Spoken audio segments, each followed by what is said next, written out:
Tonight I'm cooking dinner for the family on this awesome little stove using only twigs and sticks.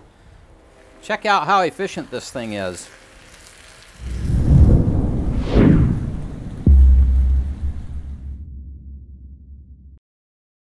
Hey Provident Preppers, I'm Jonathan. And I'm Kylene. And one of my favorite things about our job is that we get to try a lot of the new stuff that's on the market. And today we are going to review the Inferno Pro. And to do that, we actually have Connell, who invented this, that's going to help walk us through some of the features. Check this out. It works really, really well. And then at the end of the video, I'll show you what I like and what I don't like.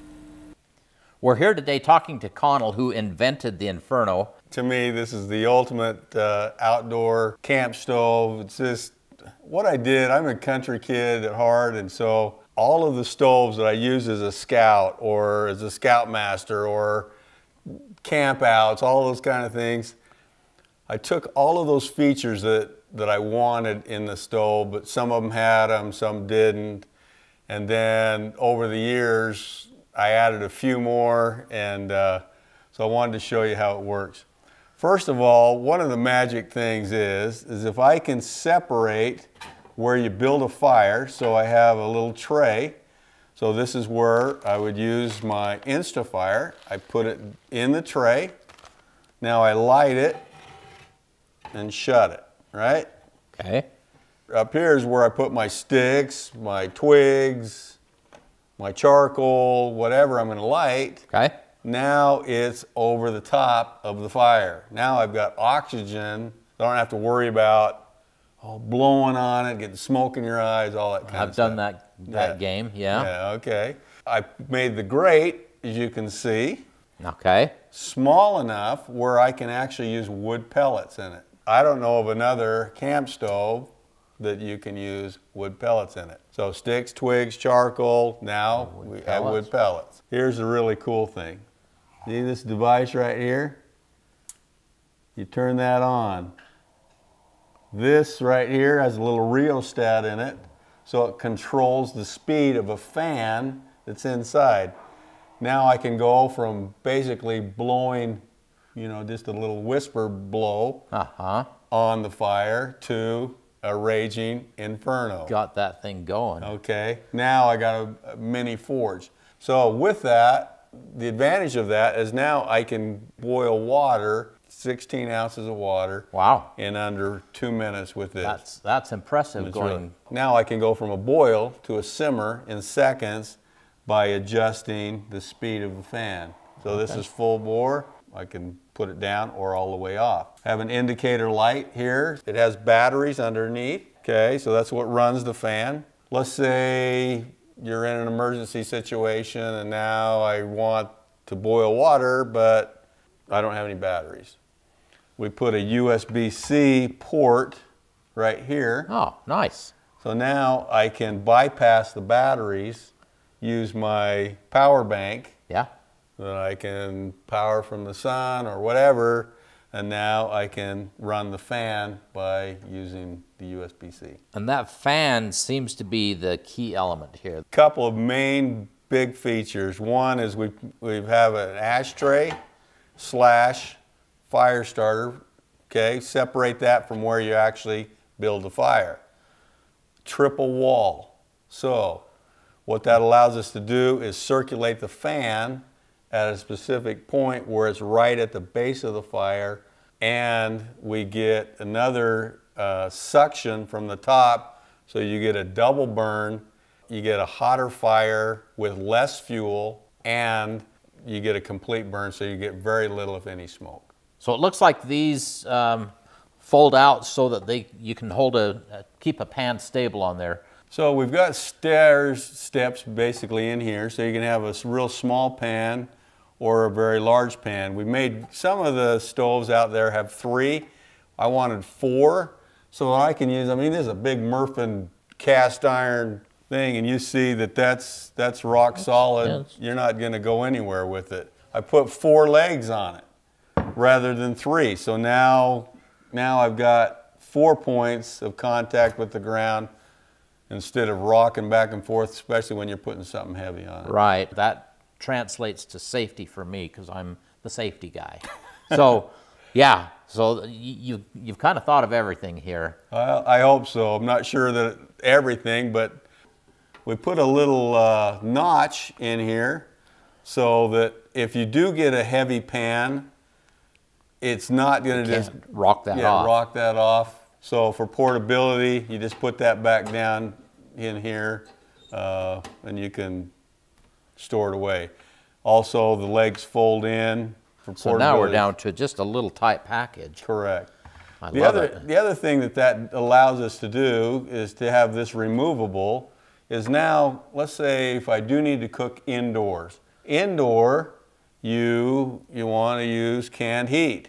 Maximum amount of heat that comes off of that allows me now to put this back on, to put my pot or pan or whatever I need to cook. You know, indoor is not a tremendous amount of heat, but to heat things up, that kind of thing, it allows you to do that. Okay. Now on the indoor setting, you're not going to use the fan then, No. Is it going to make any difference? Really doesn't, no, it doesn't, because all the fan is designed to go right at the fire down here. Right. You get what you get on a canned heat. Okay. We don't ever want to use sticks and twigs indoors because of the carbon monoxide, and you know it'll kill you. So don't take that charcoal and sticks and twigs outside. That's outside. All right, so Connell, teach us how to use the Inferno. Okay. So first, take a little bit of InstaFire. That much? Yeah. Maybe a quarter to half cup. So go ahead and put it in. We've got a pretty good breeze out here today, so this will be a good thing to demo to start. I like to put it about light in 2 or 3 places. Okay. And then about after 10 seconds, just give it a light stir. So close that up. Then you put your sticks and your twigs. We'll just put that there. You don't have to worry about it because you're not going to put out your fire. Right. Because the fire is, you know, below the grate. Below the grate, yeah. Okay. So now go ahead and turn that on. Okay. Go ahead and turn it up a little bit. And just put them kind of crossways from each other. Just like you would a normal fire, so that they get get more going. oxygen in there. Right. And you can see already it started to getting a pretty good fire going. So you can see why it's called the Inferno Pro. You'll notice that right down here, so you see out of those little holes, you're starting to get little fingers. That's that double burn I was talking about. Yeah. So, but you can see, so now you see how hot you can really get it. So I'll show you the control. Now we just turn, now you just got a regular fire going. So is that with still a little fan? No, that's the off. fan's off. Yeah. Wow. Okay. Yeah. But if I wanted to give a little bit of a fan,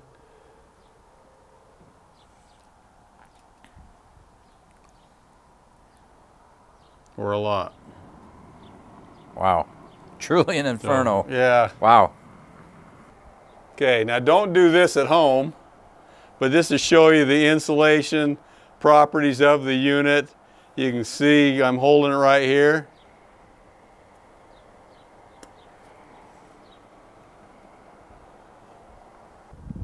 Now, one thing to remember is that the metal on top will be hot, and so will this ring. So if you are done cooking and you want to just put it out and you want to dump the ashes, just be careful of that ring. I would use maybe a pair of pliers, a mitt, or gloves, so you don't burn your finger, because that will be hot.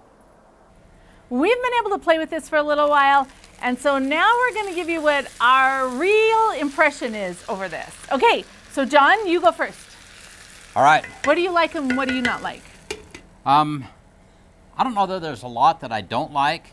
If you're using this indoor with canned heat, it's really, you know, you don't have the benefit of the fan. The fan doesn't do any good there. So, but outside, this is really awesome. I mean, you see the flames coming up this high, so that is really getting that really hot, and this is cooking really well. So for just a few twigs, sticks, and such, I can cook a pretty good meal. And that's one of the things that I really like about it, is that it takes advantage of just whatever biomass I might have available. It'll use pellets. We could even use charcoal in it if we wanted. Right. We can use sticks, twigs, leaves. There's so many things that we could use. So if fuel is an issue, we've got it. One of the things that I'm a little bit concerned about is the fact that it has to be operated. You have to have batteries or you use a USB port. Now for us, that's not an issue because Jonathan's really good with his power stations, and we know that we'll always have a little bit of power. It will work without that, but you just don't get that incredible heat going on. You can see that this is a cast iron pan, and it actually is really stable. One of the things that I don't like about it is that it's so tall. So when this is on my kitchen counter and I'm using the canned heat indoors, it's up a little bit high, which is a little bit worrisome for me, but it's super stable. Overall, I think it is super, super amazing. Connell's done a really great job designing it. Yeah. What else do you have to say about it? Just like any tool, it's something you need to get out and use. Yeah. There's a learning curve. Just as long as you practice with it, it's a great tool. Yeah, I think it's a great tool. Good job, Connell. We will leave a link in the description below so that you can go and check it out. But overall, I'm really happy to have it in my little cooking preparedness arsenal. Yeah. And now for the question of the day. What's your favorite outdoor cooking device? Comment below. And thanks for being part of the solution.